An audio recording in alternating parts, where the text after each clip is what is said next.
Producer, co-host extraordinaire, Stacey Stop. Holden. Stacey.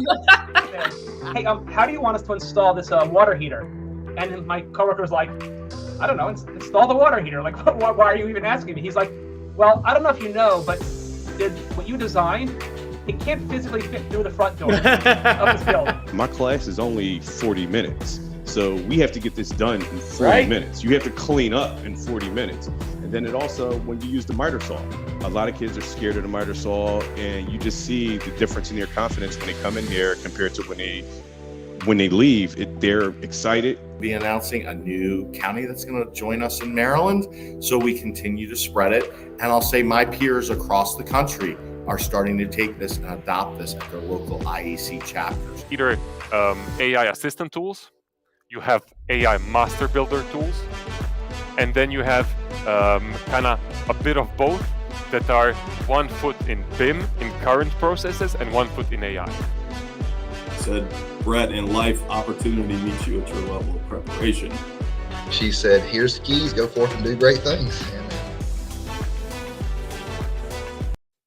Good morning. It is morning huddle time. Chad Prinky here alongside our guest this morning, Jennifer Todd. Jennifer, how are you today? I'm doing great. How about you? I'm excellent. Thank you very much. Though I'm sad that we're missing Stacey. I just got one of those like, OMG, gotta go. Can't make it this morning. We'll catch up later, which is a very rare experience for Stacey. I'm certainly hoping everything's all right, but I'm definitely imagining there's kids and maybe something gross and it's just I hope it's on that order. I genuinely do. So Stacey, I am very sad that Stacey is not with us today. So I wish that she was here because I was so looking. I mean, I wanted to see you, but I wanted to see Stacey too. So I don't, and the feeling is mutual, right? Genuinely, I always look forward to seeing Stacey. I always look forward to meeting our new guest, but Stacey sincerely has been pressing on me, well, on you, frankly, for a couple of years now to get you onto the show. And she's a big fan of yours. And, she has been prioritizing, finding a way to get you here. And so we finally got you here and Stacey couldn't make it, which is just the way the world works sometimes. I know it is such a bummer because she has been very proactive about me coming onto your show. So I'm happy to be here this afternoon. Well, yeah, I guess this morning, technically. We are, yeah, that's right. We're thrilled to have you, and I'll do a brief introduction, then I want to hear your story. So Jennifer Todd is an extremely busy person. Jennifer Todd is Jennifer speaks, does a lot of public speaking. She is an engineer, and she's a founder of two different organizations. The A Greener Tomorrow, which is, I'll let her talk all about it, but it's a nonprofit that's focused in the construction industry. And then also the LMS General Contractors, which is a general contractor, as well as earthwork, environmental, large scale demo, and things like that. And so with all of these sort of different things in the air, on top of it, Jennifer's also been extremely active and successful on the social media platforms and yada, yada. So, which is how we came to get exposure to Jennifer's message, which is overall about, I think, many, many things, but the things that have caught our eyes are overall about the value of diversity inside the construction industry and what we should all be thinking about and trying to do different from what we've always done to make it a better place for everyone. So with that, Jennifer, what did I miss? And I'd love to, have you stack on top of that, kind of how you got where you got to and give our audience some context. No, Chad, I think you hit the high notes. So I think that's a good summary. I've been in the construction industry for about 16 years now and graduated from Georgia State University. And like most college students, I was without a job. And so I ended up at a construction office as a receptionist, and the rest is really essentially history. So today I am the proud owner of LMS General Contractors. And as you mentioned, we do general contracting work, but we do a lot of demolition, full structure, as well as remediation. So think asbestos, lead, mold. And more recently, I am the proud owner also of A Greener Tomorrow, which is a 501c3. And initially, we created this nonprofit as an apprenticeship program that we had already built into LMS. And the goal was to ensure that people who look like me, men and women, had the opportunity to uh, become trained in heavy equipment and remediation. And Mm-hmm. so through those efforts, I've seen what it's like to be a woman in the industry and to definitely be a Black woman and person of color within the industry. And so this year in 2024, I said, let's focus on the women because there is a disconnect when it comes to the biases and uh, harassment and issues that we'll surely get into, excuse me, when it comes to women in construction. So we decided to create a series called Women at Work Breaking Barriers, which is going to air digitally on YouTube this summer. And so it just highlights what it's like to be a woman, the challenges that she faced, and how she's able to overcome them throughout her career. Because there are a lot of Jennifers out there, but it's just that we don't get a chance to see them, which contributes to the biases that we have when we are working with other people unlike ourselves. Yeah, totally agree. That's so again, it's called Women at Work Breaking Barriers. Is that right? Mm-hmm. Mm-hmm. Yeah. Awesome. Cool. That's I love that. And I'm sure you're aware of different friends of ours. I'm sure we share plenty of mutual friends, as we've talked about topics like these in our 72 previous episodes, some of our previous 72 previous episodes, and one of the thoughts that sticks out most to me from Andrea Jansen, actually a recent guest and friend of ours. I don't know if you know each other. If you don't, you should. I'm seeing We your head do. nod. We do. I All right, know cool. Andrea and I love She's Andrea. awesome. And one of the things that she says that rings in my ears and that sounds like exactly the mission of this series is if you can see it, you can be it. Yep. And it's that whole concept of, we're not seeing enough women in construction, therefore women aren't seeing themselves in construction. We're not seeing enough women in leadership in construction, therefore we're not seeing women take leadership roles. It feel like they can take leadership roles in construction, and not just the women, right? Like that. Let's not put the onus on women. Let's also put the onus on the rest of the team to consider women in leadership roles and think about their own contribution to either their climbing or staying same in their position. So I love it. I think that's fantastic. So is that going to be you say YouTube? Yeah, it's going to be on YouTube, and we're really excited to have so many people and organizations that are interested in it, and to have John Deere as our title sponsor. So we went to them with the idea. They immediately said yes, and so we're happy that they are a partner of ours on this project. Awesome. Well, congratulations on that. I'll definitely be keeping my eye out, and we'll do our best to help to cross promote there as you get closer to that. I'll be helping to spread the word for sure.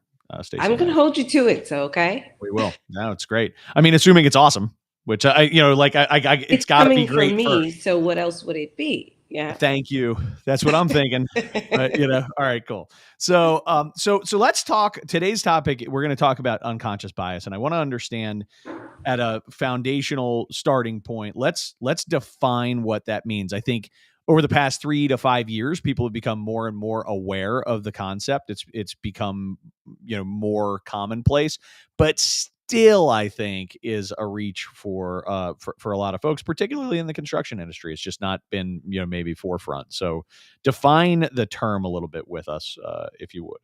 I cannot give you the textbook definition. Yeah. But for me, I will say when I consider unconscious bias, I think it's really about the unfamiliar subconscious thoughts that we have about others uh, throughout our personal, workplace, career lives, based on our lived experiences or limited scope of experiences. And so it's almost as if, ignorance by defense until you understand what it is that you are being biased against. But that requires a little work. So. I like it. Self-awareness. So I always think about like uh, people are walking around believing all kinds of things all the time. And many of those beliefs are not beliefs they have actually inspected, right? So they've got Trust but beliefs, verify, right? right? Exactly. They haven't been verified. They haven't inspected. They haven't been verified. But we're believing them nonetheless. And that to me is what you described, is that we're carrying around all these thoughts from learned experiences, from our limited scope of experiences. We've got beliefs. And Hmm. a lot of those beliefs we haven't even pulled off the shelf, dusted off, inspected, and checked for validity. And also not just that, but when we say limited experiences, I'm also referencing things that were ingrained in you, that you were taught, or that Mm. was around you when you were a kid. Those things, make a difference as well as to what you believe. And prior to coming into construction, my bachelor's degree was in psychology. So if I took nothing else from the experience, is that your mind is very strong and you can make it believe anything that you want it to believe. And it doesn't like to be challenged. And so if you're telling me that my hair is not purple, even if it's not purple, but I believe it's purple, then you're challenging my thought processes. And if my hair is not purple and I believe that, then who am I if my hair isn't purple? Because now I have to question everything about my beliefs. Man, yeah, that's right. It's really a it can be a very painful experience to have to challenge one's own beliefs. And I think so. You and I talked a little bit, before we went live today, and I think any conversation about unconscious bias, and I do want to talk about it specifically in the construction industry, but I think any conversation about unconscious bias must include advice for how to overcome unconscious bias, how to deal with that in general as any human, whether it's you, whether it's me, whether it's a person twice our age working in Canada. It doesn't matter, right? Like we all have it. How do we overcome it when we want to? Well, I think the first thing we have to do to overcome it is to acknowledge that we may just be wrong about some of the things that we believe. And that requires a lot of internal dialogue, especially when you're in the workplace, because you don't want to be questioned or you don't want to be presumed as something racist or prejudiced or Right, sexist or right. any of those things. So acknowledging that you may not have all the answers, or that you may have some biases that you're unaware about. And I think that's got to go. I totally agree with you. And I think that's got to go deeper than just that surface level, kind of throwaway line that sometimes people will have, which is like, I might be wrong, but right. Like when you say I might be wrong, but, and you, it's clearly not in your heart. That's not it. It's not just saying the words. You actually have to be open to the possibility of being wrong, and recognize that you probably are wrong about lots of stuff. So that's It's the kind of prerequisite. Yeah, it's kind of like that apology. It's like, I apologize, but I'm sorry, but, and it's like, as soon as you put the but, that changes the entire scope of what we're talking about. If you're really sincere or you're really acknowledging, the error or the wrong. That's right. That's right. So it's got to be a deep willingness and recognition that, again, I think this is the X factor. It's not just I could be wrong. It's I'm certain I am wrong about a lot of things. I know that to be like, I learn every day, and I frequently go, huh, like I thought this and now I realize that. And that takes some humility and some curiosity and maybe even courage to right, because Lots of that courage. why courage? It definitely takes, because for so long, if you've thought that one way, and let's get even to the construction industry, if we thought that there was only one type of person that could do the work, if only men could do the work, then of course we're not seeking women out to do those same skills and those same trades. And so, of course, we're going to have a labor shortage. If we're only seeking 86% of the construction industry are white and male. And if we're only seeking those individuals out, of course, we're going to lack diversity, equity, and inclusion. Of course, it's not going to look like the United States because that's not what we've targeted, because we collectively as a industry have conditioned ourselves to think that these are the people who can do the jobs that need to be done. Yeah. We've created our own environment. We've created our own monster. Yes, absolutely. Yeah. Yeah, I think that's right. So if it starts with a willingness to be wrong and a belief that in fact we are wrong about some of the things that we currently believe, what's the next step for overcoming bias, for overcoming unconscious bias? I think everything else is easy, because that's the hardest part, is acknowledging that there is a wrong, or there could be some change that needs to happen, or you could have made a misstep. That is the hard part. That's the mindset part of changing the mindset.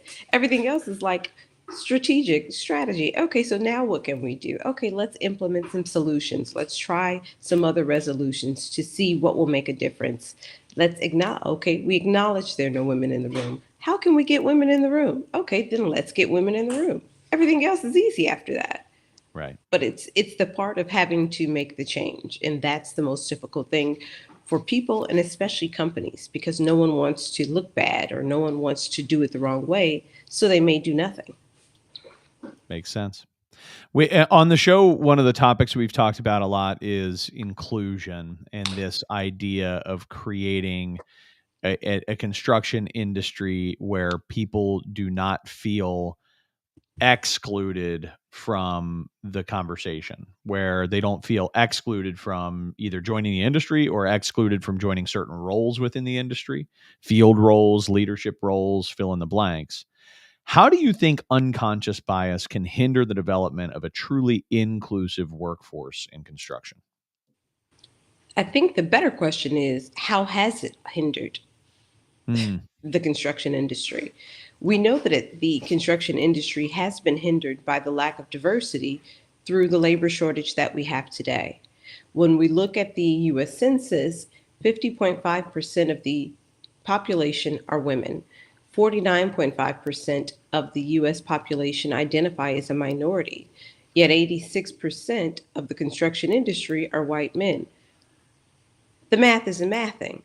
Because if we were more inclusive, we wouldn't have 1 million jobs that need to be filled, because we would showcase the diversity and the equitable solutions by hiring women and minorities to fill the void, as well as young people. We have 177 million of those. And so we only need 1 million jobs. And not every single one of them wants to be an athlete or a musician or a TikTok star. There's got to be a few in there. Give me at least 250,000 who are willing to do the trades if we show them what it looks like, if we show them themselves, if they can see themselves doing the work. Mhm. And we can show that we care, because millennials and Gen Zs care about who they work for. They care about, the politics. They care about the social issues. They care about flexibility. They care about if they go to your website and if they see themselves. And if they don't, they're not even going to apply at your company.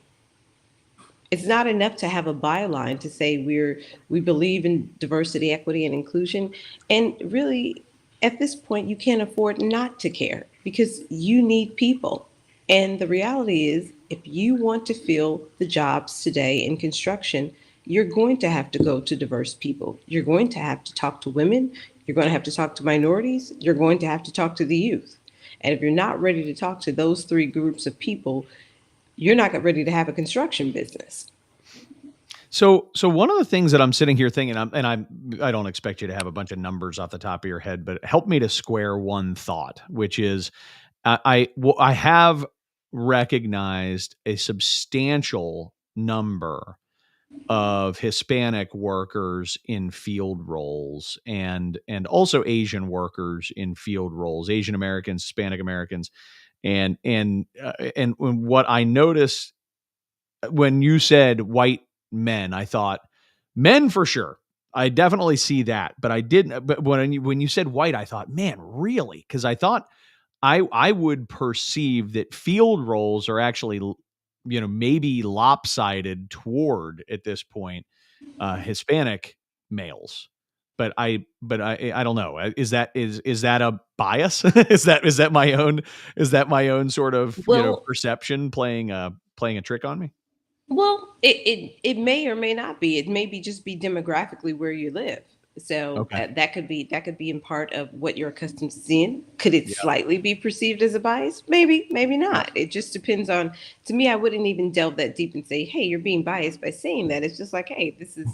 If you live in Texas or if you live in California or you live in Arizona, Nevada, that just may be what you see primarily. I mean, I've worked in 10 states, so I've seen different things depending on Yeah. where we're working at. But I guess the main thing would be is that there are biases when it comes to who gets the work. I hear a lot from black workers that they're unable to get a job, but they say, hey, they will just hire the Hispanic workers and they won't necessarily hire the black workers to do Yeah. it. So Yep. No, and I've heard that same sentiment, and I believe firmly that the work that you're doing to bring more people from the black community, pardon me, from the black community into skilled trades is necessary and extremely valuable. There are there I think the black community is broadly underrepresented, that is, in the construction industry. And I look around and think, man, there's so much opportunity here, and we have to bridge the gap. We've got to bring people together to meet the opportunity. So I think that's yeah, I think that's and the awesome. thing about that is that when people, I completely agree with that. But also, let's keep in mind who built this country.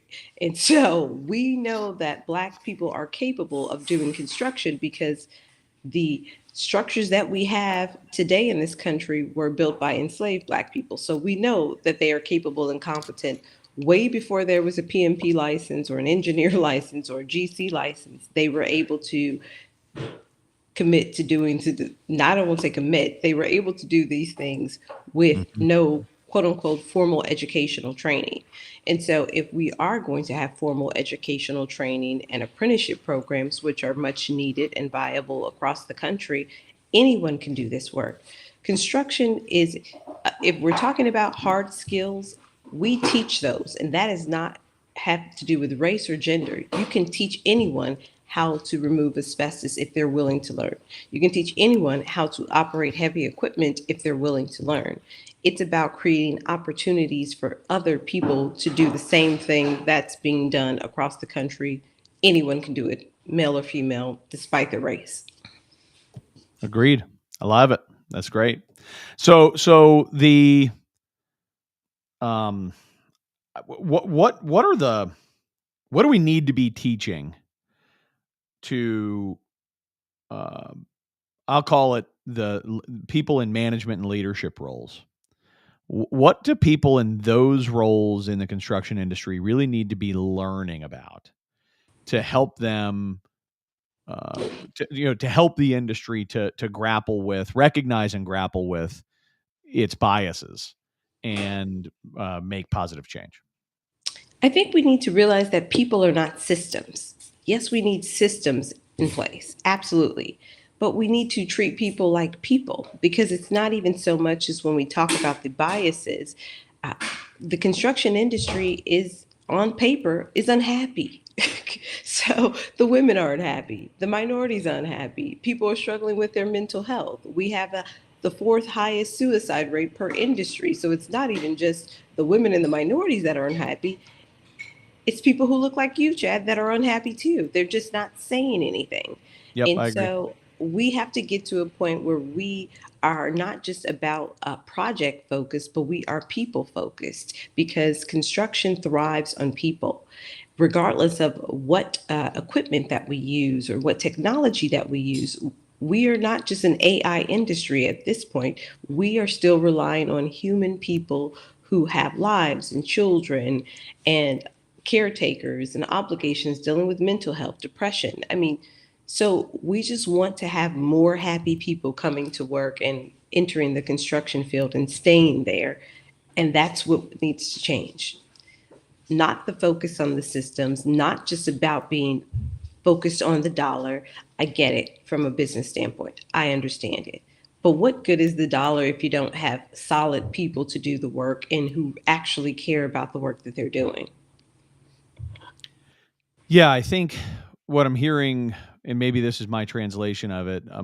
Please fix what doesn't make sense. But what I'm hearing is that if companies focus on being great places to work, if they focus on educational programs and creating the opportunity for people to be successful, and they focus on creating happy employees, then a, a, a lot of this will start to take care of itself. Is that maybe there's a bridge I might be missing, but that's a piece of what I'm hearing.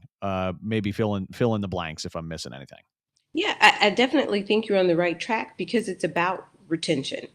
So if anyone in the construction industry is talking about anything, they're talking about outreach, outreach, outreach. We need Right. to outreach the young communities. We need to outreach to HBCUs. We need to outreach to women. But you're not talking to the people who currently there. Are your black employees happy? No, they're not, because they're talking about you behind your back, despite your Black History message and the cute social media graphic. Are the women happy? No, because they're being tormented on the job site. They are not, because you're allowing James to run about and do whatever he wants because he's a good worker, when James has a problem with working with women. Right. It's like, are you creating an environment? No, because you have an insurance plan that will help your employees if they have mental health or drug abuse, and you could put them in rehab and it's not even going to affect your policy. But are you offering that? No. Are you offering therapy? No. Are you offering childcare? No. The flexibility. So are things that can be implemented and done if we're really having real conversations about helping people be people and understanding that your employee is just more than your employee. I think we saw that with COVID. Everyone wanted to stay home. Not everyone, but a lot of people wanted to stay home. And so companies found out that your employees aren't as happy as you think they are, that they are not your family, because they'd rather be at home with their families than be here being tormented in your office. So thank you for that. I think that's great. It's what I'm hearing you say is there's a blend that were the outreach efforts. Hey, great. We're starting to make some really good outreach efforts. We're seeing a lot of that in some different spaces. I didn't hear you say that we're perfect there, right? And I don't think either of us believe that, but outreach efforts have got to be blended with retention efforts, and retention efforts really just focus on making sure you've got a great place. And in that you're addressing the needs and the wants of the workforce, and maybe putting those things over bottom line profit, with the recognition that you won't retain bottom line profit if you don't retain good people. But you have to want to know. I mean, the bigger the organization is, the harder it is to be heard. I have friends that work at these huge construction companies, and there's so many layers to get to the truth. And even if the owner or the key stakeholders say, this is what we want, it is not trickling down to the bottom. Because as a contractor, I have reached out to organizations, huge, 500 million, 600 million, $700 million, and they say, Jennifer, this is what we want. This is what we're working towards. And they'll say, go to the regional office, and you go to the regional office person, and they're like, hell no, we're not doing that. We're not interested. Yeah. And so what? Am I going to go right back up the ladder and say, he says he's not interested? Okay, let me go back down. But if you have 1,000 employees, Jennifer is not the priority. But there are a lot of Jennifers out there that are the same contractors that may be small businesses, woman-owned businesses, or minority businesses that are facing the same trials and working with other contractors or reporting the issues. And so if I'm dealing with that as a contractor, I understand with the people on the inside of that organization, they're having even a harder time. because I can't believe that you are not treating if you are not treating the contractors and vendors, subcontractors that you're working with care. I know how you're treating the people that directly work for you. And I've had those conversations with those people. And so I understand that you don't really give a damn about what you're saying, because if you do, they will be happy first. And you don't have to do so much outreach, because isn't referral the best that's the best referral you can ever get? Is someone saying, I love working here. This is great. You should come work over here at my company. Yep. If Yep. people were saying that, you wouldn't have to push so hard, you know? And we're talking about, I love the discussion, because we're not just talking about company policy, which I think is important, company policies and making sure that all those things are right. But we're talking about the human aspects of working for a company as well. You can have a company policy, you can have many company policies that are great in theory, but that if at the end of the day, I think it really comes down to leadership. This is something I constantly hammer on, is that I think it comes down to leadership, and leadership at every level, leadership at the lowest levels in the company, the field leadership that makes the decision on a daily basis for the kind of culture they're going to allow on their site, and that the what they're gonna how they're gonna talk to each other, the kind of respect they're gonna show each other, that what's going to be acceptable and unacceptable. And really, if the policies for the company are just wonderful policies, but at the ground level they're not They're being not being carried out, implemented. right? It's it's I great. think and then it goes to the next layer of leadership, which is, does that leader allow this leader to have that kind of culture? Yeah. And that's where we start having to make hard decisions. And now we get to the workforce shortage, which is like, God, I can't afford to fire James. Yeah. So what do I Yeah. do? Yeah. And this is, But they're not, but you could, if you were doing what you needed to do and talking to your people first. And so that's what I tell people, like, how do you address unconscious bias?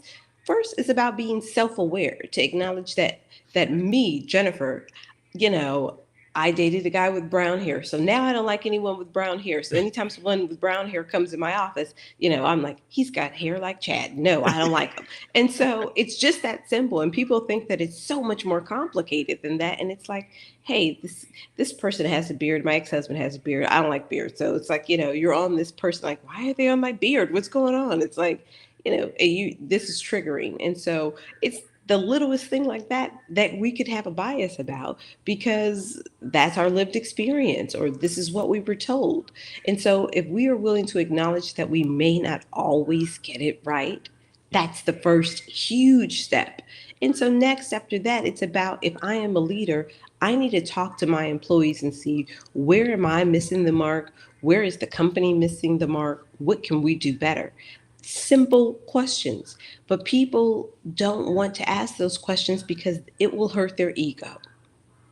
And yeah. then they're not prepared for what people may say. And I think this is one of the most uncomfortable aspects of it, is that we have to at some point we have to all confront, and as a company, I'll keep it at the company level, though I think we can also talk about a societal level, different topic, different day. That's a big, heavy topic.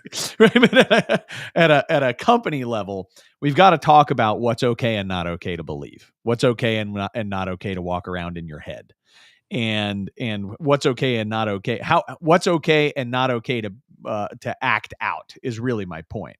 And so I have been places, and I'm sure you have too, where certain things that I would consider to be not okay, mindsets that I would consider to be not okay, are nurtured amongst groups of people who are like, this is really the truth, right? This is really the truth. Whatever those mindsets are, be it toward the undocumented immigrant population, be that toward the Black population, be that toward, and fill in the blank, be that toward women, but where they will nurture bad beliefs.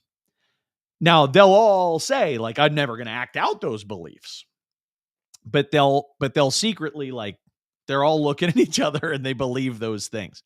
At a certain point, companies have to confront what's okay and not okay and what we believe. And because otherwise, I guess my point is, who's to tell me what's not okay? And I think when you're working for a paycheck at a company, the company's allowed to tell you that that's not okay. And if you're not okay with what that company says, then you can roll out. But companies, I think, need to set hard lines. Otherwise, we end up with people who defend, whose egos are offended when we say things like, hey, we absolutely do not, and we have no quarter for racism here, period. That's not something we do, right? And this is the kind of beliefs that are unacceptable, and these are the kind of behaviors that are unacceptable. And people need to believe those things. They need to go work somewhere else. If you have the courage to lay it out like that, I think it becomes something where, those people who want to harbor those beliefs will recognize that they probably actually, either need to have really hard confrontations with their own mindset, or they probably do need to leave. And I think societally we need to work on that. but at a company, you're allowed to lay out rules. And anyway, I wonder what your thoughts are on that. I think it sounds good, but it looks better when it's implemented, because I know for certain that I have worked with, worked for people who were both sexist and racist. Yep. And so that didn't stop them from working, with me or for me. And that didn't necessarily entirely change their beliefs, because there are little things that are said that slip out. So, from a corporate or company perspective, I would say it sounds good to say those things, but it looks even better to do it. Yeah. And so, because I've heard those, hey, we don't stand for this, we won't tolerate it, and not even just from a bias standpoint, we won't tolerate alcohol and drugs. And I've seen drunk people on job sites. I've seen people who had a drug abuse problem on a job site. I've seen people who did unsafe things and they still had a job. And so it's one thing to say it, but it's another thing to absolutely implement it and show that we don't do that. Because people, it's like children. If you tell your toddler to sit down, sit down, sit down, or I'm going to take the iPad, you're just making veiled threats. And it's like, yeah, yeah, yeah, I'm still bouncing. But until you take the iPad, then the game has changed, and it's like, whoa, okay, now it's serious. And so Now until it's serious. yeah, it's like now I'm having a full meltdown because I could feel it. But before I said, yeah, they take, how they take a little pause and they try to test and see how serious are you if you're about taking that iPad. She didn't look that serious, so let me keep bouncing. But it's like, okay, I'll take the iPad. Now it's like, whoa, okay, it's gone. So now I can actually feel it. So people have to actually feel it, as in be reprimanded. Don't just Absolutely. say, we don't stand for it. It's like, okay, I don't care if James is the best operator that we have. If James is the problem, let me show you by showing what I'm willing to put on the line. Let's get rid of James. So, And until you do that, it's like, okay. that Sounds brings us, good. I love that example. And I think that brings us, Jennifer, back to the concept of policy plus leadership. Because at the end of the day, it's going to be that manager, that leader who has the courage to say, James has got to go. And Yep. that manager's boss having the courage to support That decision. his or her, you know what I'm saying? To Yep. support that manager in their decision. And those are the hard decisions that great leaders make to support the right policy. Yeah, because in real life, when we work at companies, we know what we can and cannot get away with. It's understood not by what's in the policy or the employee handbook that I sign, but through our interactions every day. I I agree. know that I am allowed to come 15 minutes late, not even though there's a policy that says I It's never been can't. spoken. But I know that if I'm 20 minutes late, it's a problem. But if I get there at the 14 and a half mark, it's no problem. And so we will continuously, as people, subconsciously test the boundaries of what we can and cannot do. And so if you continuously allow women to be harassed, if you continuously allow nooses to be on project sites, if you continuously say, Young people don't want to work. And so you never go to any school, you never go to any college fair because why? They don't want to work. So if you continue to nurture your own beliefs versus defy the odds of thinking something differently, then you will get the same results because you need to support your own thoughts. Love it. If you're my something you just inspired in me, and this is probably a quote from somebody else that I'm stealing. I have no idea, but something you had just inspired in me made me think. If you want to know which beliefs you need to change, take a look at the results that you don't like. Hmm. Because whatever results you have in your life that you're not happy with, you've probably got belief systems that you That are. support those things. That's exactly Yeah. right. Yeah. This has been awesome. I could talk to you for hours. Is there anything else we haven't talked about that you want to make sure we fit into the conversation? Yes, I because we are talking about unconscious bias, that is part of the reason that I decided to create the Breaking Barriers docuseries that A Greener Tomorrow is putting out this summer 2024. And it's really because I understand as a woman what it feels like to receive the bias. When I walk into a room as a black woman, they're like, "Hey, who's she?" I don't know if she has a law degree or an engineering license or any expertise. I just see this person.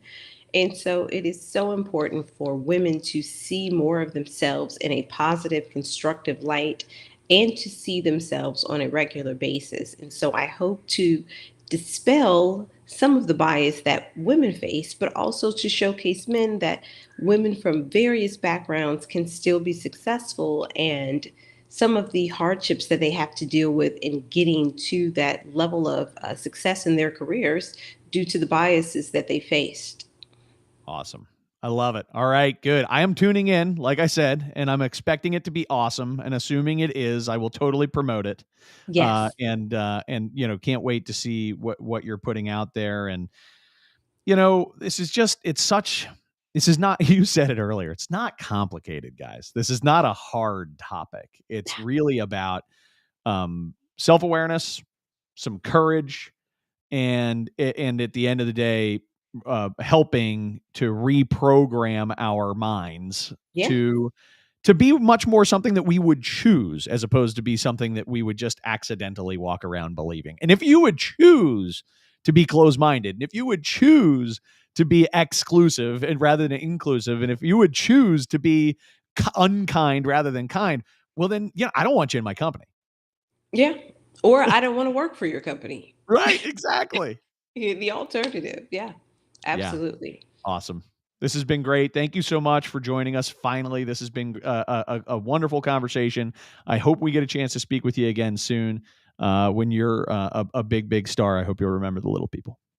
Always, always, always. And thank you so much for having me, Chad. I appreciate it. I'm glad we were finally able to make it happen. And I thank you again for having me on the show. Awesome. Thanks, Jennifer. See you soon. Thanks a lot. Bye. All right, I'm doing wrap up by myself. This is an awkward experience, not something I'm used to doing, but I will talk to you about a couple few things. First, I want to take a moment to thank our sponsors, Katz A. Bosch, awesome accounting firm here in the Mid-Atlantic region. They've got tax, they've got audit, they've got business strategy, and they really do focus on the middle market construction community. So if you are in the market, they are folks you should consider for your accounting services.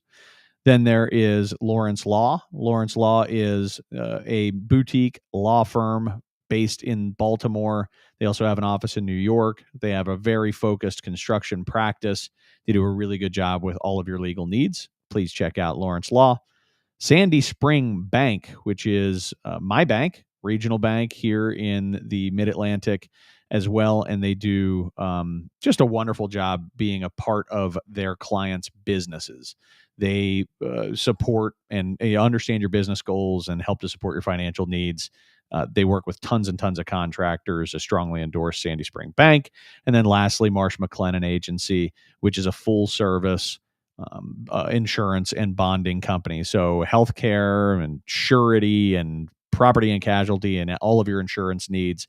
And because of that big surety business, they have a huge contractor base.